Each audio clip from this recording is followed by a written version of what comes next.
Oh, hey, friends.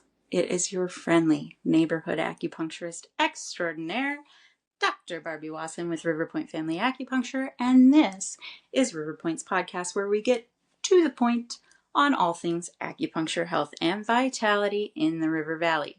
Today, I wanted to ask you a little question. How do you curate health in your own body? No, really, I actually do want to know. What's your wellness game plan? Because most people are out here acting like it's the Wild West of their health. They are reactionary at best, maybe responding to symptoms instead of directing their own physiology. They ignore prevention for the most part and opt for putting out their fires as they happen. Or worse, they kick the can down the road to an older, more tired, and less healthy version of themselves. This, of course, would not be my recommendation. But that's not you anyway, is it? You probably wouldn't be listening to River Points if that were you, right? Or maybe you're new to the prevention and wellness game. Maybe you're deciding to ditch the sick care model we are so commonly offered in medicine, and you want to do better for yourself and your loved ones. So I ask you again, what's your plan? Here's something I want you to know. Your body responds to inputs all day long, and all night for that matter. Food, light, sleep, stress, movement, relationships, even the thoughts you repeat to yourself over and over. Every one of those inputs directs your physiology. And I have been really harping on this point lately, but you all need to hear it. Symptoms, they aren't random. They're communication. When you learn how to read those signals, you stop chasing problems and start shaping outcomes. I see this every day in clinic.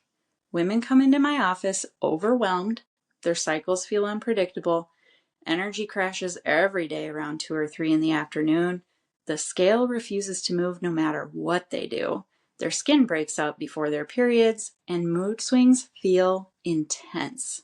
It feels like 10 separate problems bombarding you all at once. But let me tell you, it is almost always one coordinated pattern. And before anyone listening thinks this conversation is only for women, let me stop you right there. Maybe you don't have a monthly cycle. Maybe you're a man dealing with stubborn weight gain, low energy, brain fog, poor sleep, declining libido, or stress that feels like it sits permanently on or in your shoulders. Don't worry, I've got you too. Your body follows the same physiological rules for the most part. Blood sugar still drives cortisol, sleep still regulates hormones, stress still affects digestion, mood, and metabolism. Men experience patterns too. They simply show up in slightly different ways. Energy crashes, they have difficulty building muscle, belly fat that refuses to budge, while all it really wants to do is bulge, poor sleep, irritability, low motivation. Looks pretty similar. These are not random. They are signals from the same interconnected systems. Traditional Chinese medicine looks at the body as a network of those systems. We all have systems that regulate flow and movement, transform food into usable energy, and store long-term reserves while supporting reproductive health. And when one of those systems struggles, another one compensates because it's a network or web, if you will. And you experience that compensation as symptoms. So instead of asking, what's wrong with me? A better question is, what is my body responding to? Let me give you a fairly simple example.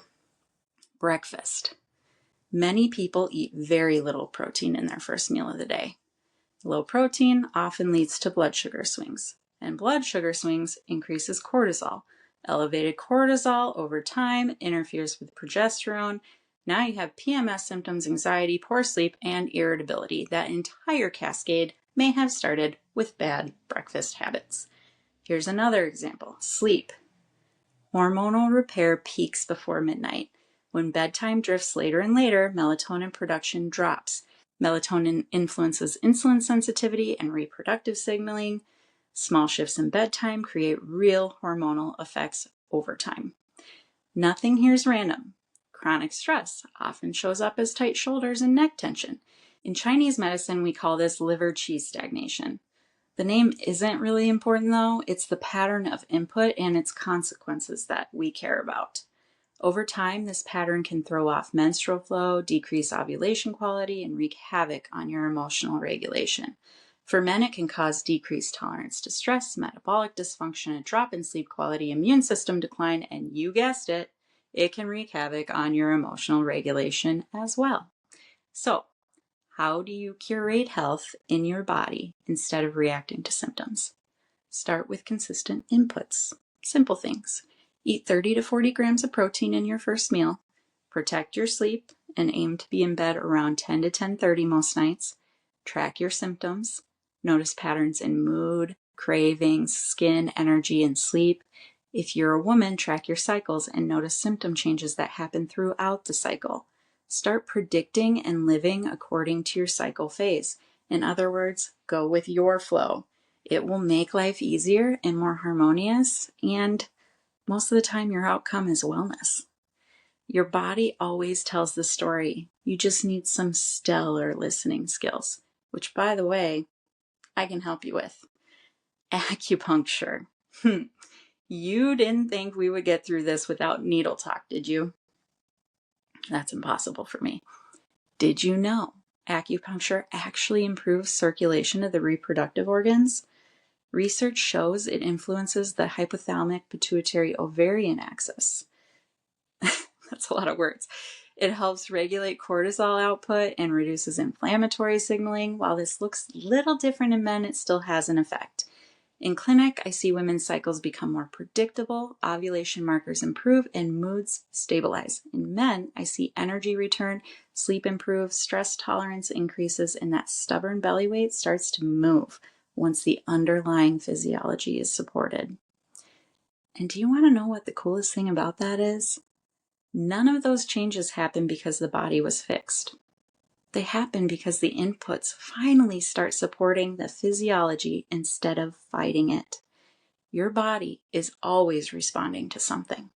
When you change what you consistently give it, the outcomes begin to change too. You don't need a dramatic overhaul. You need direction. And when you decide to participate in your physiology instead of reacting to it, your results can change dramatically. And your health and wellness stop eluding you. So, if you want help mapping your patterns, come in and see me. We look at your symptoms, your patterns, and your goals. Then we build a strategy rooted in both modern physiology and traditional Chinese medicine.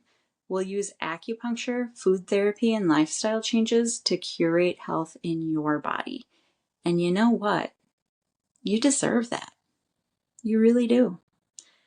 That is it for this week's River Points. Thanks for spending a few minutes with me on my rant today with wishes of wellness and a great roadmap to health. This is Dr. Barbie Wasson, your personal curator of wellness and prevention powerhouse.